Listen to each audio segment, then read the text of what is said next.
천안 유관순체육관에서 열린 한국 남자배구 국가대표팀과 네덜란드의 평가전. 그날 경기장 한쪽 관중석에 뜻밖의 인물이 조용히 앉아 있었습니다.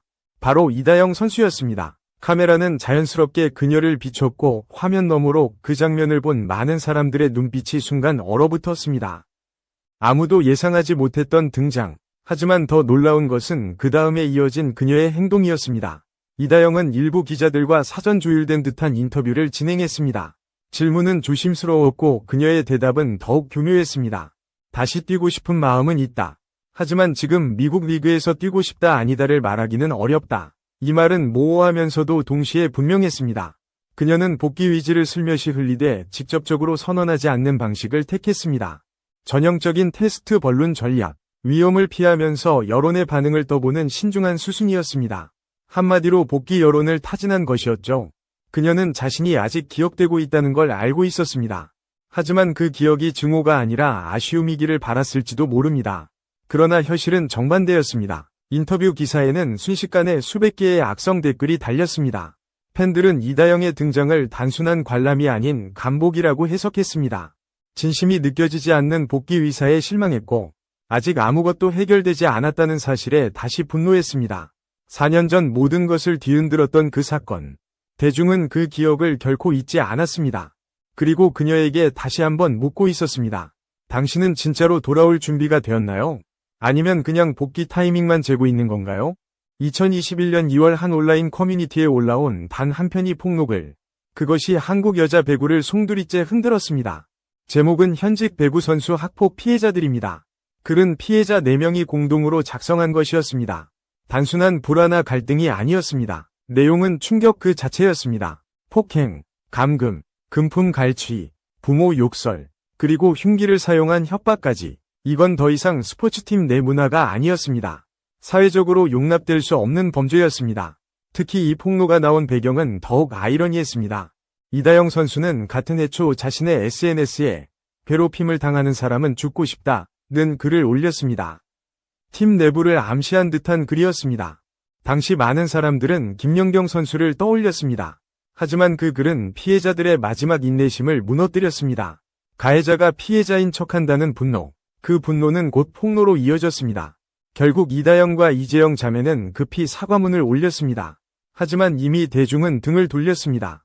사과문은 너무 늦었고 진심이 느껴지지 않았습니다. 형식적인 문장들만 나열되어 있었고 피해자와 직접 만나 사과하려는 노력조차 없었습니다. 그리고 그 이후 더 큰 실망이 이어졌습니다. 이다영은 여러 매체를 통해 피해자들이 1억 원씩을 요구했다고 주장했습니다.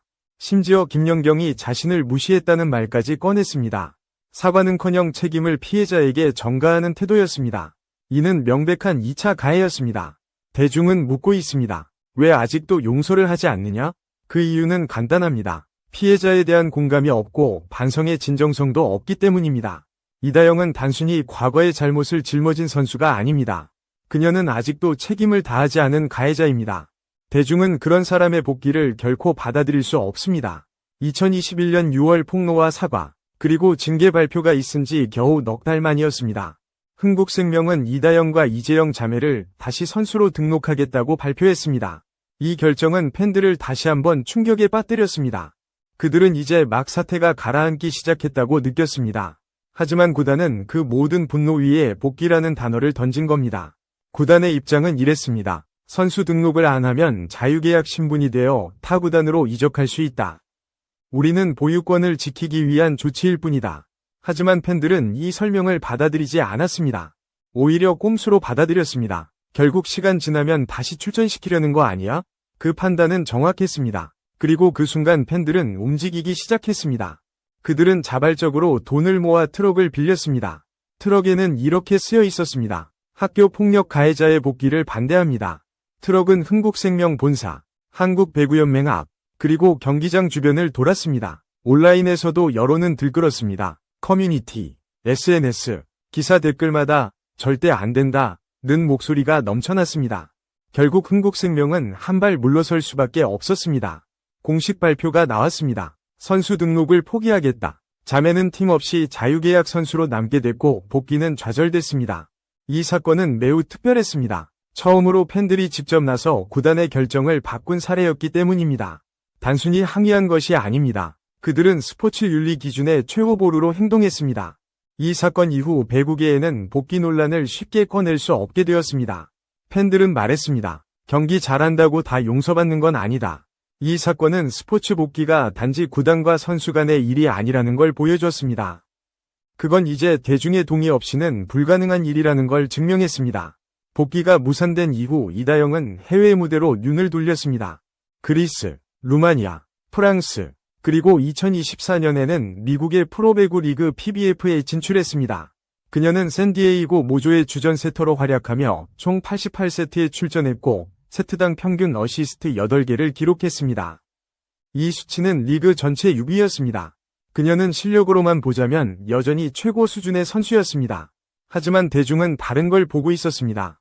그녀가 코트 밖에서 보여주는 태도였습니다. 해외 활동 중 그녀는 여러 인터뷰를 통해 다시 복귀 의지를 비췄습니다. 그리고 동시에 자신에게 불리했던 과거를 조금씩 지우려 했습니다. 그녀는 말했습니다. 피해자들이 1억 원씩 요구해서 합의가 안 됐다. 내가 다 책임질 테니 언니는 억울하다.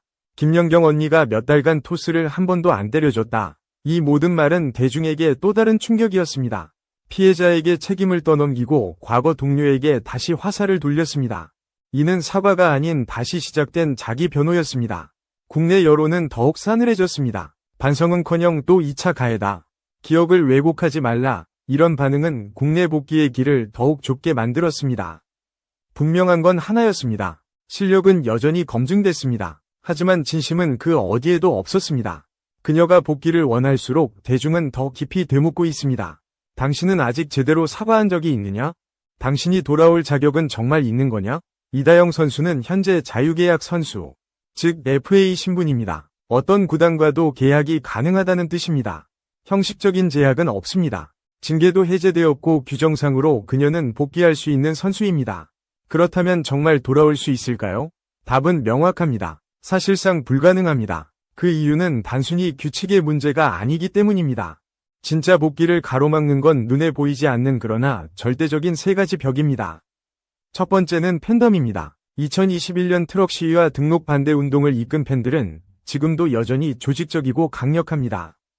구단이 복귀를 시도하는 순간 경기장 보이콧, 굿즈 불매, 후원 철회 같은 현실적인 피해가 즉각적으로 발생합니다.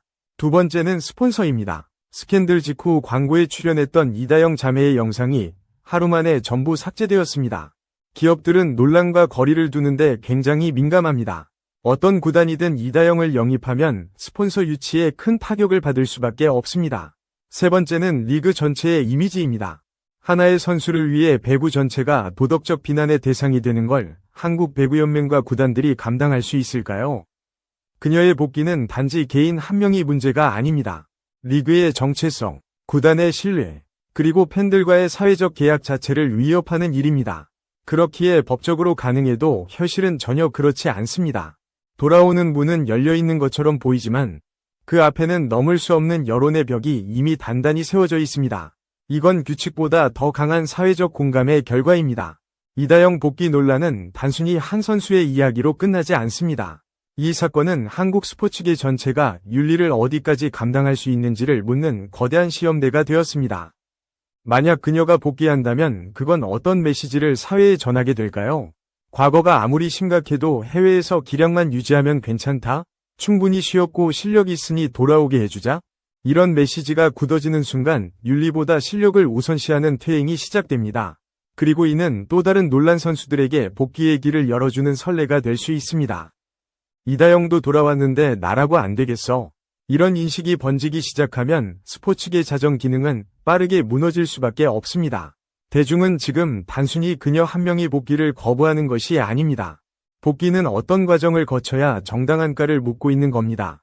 과거를 덮는 것이 아니라 책임지는 태도, 진심 어린 사과, 그리고 시간이 아닌 행동으로 신뢰를 회복하는 것. 그게 먼저여야 한다는 뜻입니다. 이제는 실력만으로 용서받는 시대가 아닙니다. 공인은 공적 책임을 지는 존재입니다. 그리고 그 책임은 단순히 형식적인 사과문 한 장으로 끝나는 것이 아닙니다. 이다영 선수는 지금도 돌아올 수 있다고 믿을지 모릅니다. 하지만 팬들은 이미 그녀의 복귀는 공정하지 않다고 선언했습니다. 스포츠는 공정성과 감동으로 존재합니다. 윤리가 사라진 스포츠는 이기는 순간만 남고 감동은 사라집니다. 그렇기에 이 복귀는 한 명의 선수가 아니라 스포츠 전체의 방향을 결정짓는 중대한 갈림길입니다. 만약 이다영이 복귀하게 된다면 과연 그것은 단지 한 선수의 복귀로 끝날 수 있을까요? 대답은 아닙니다.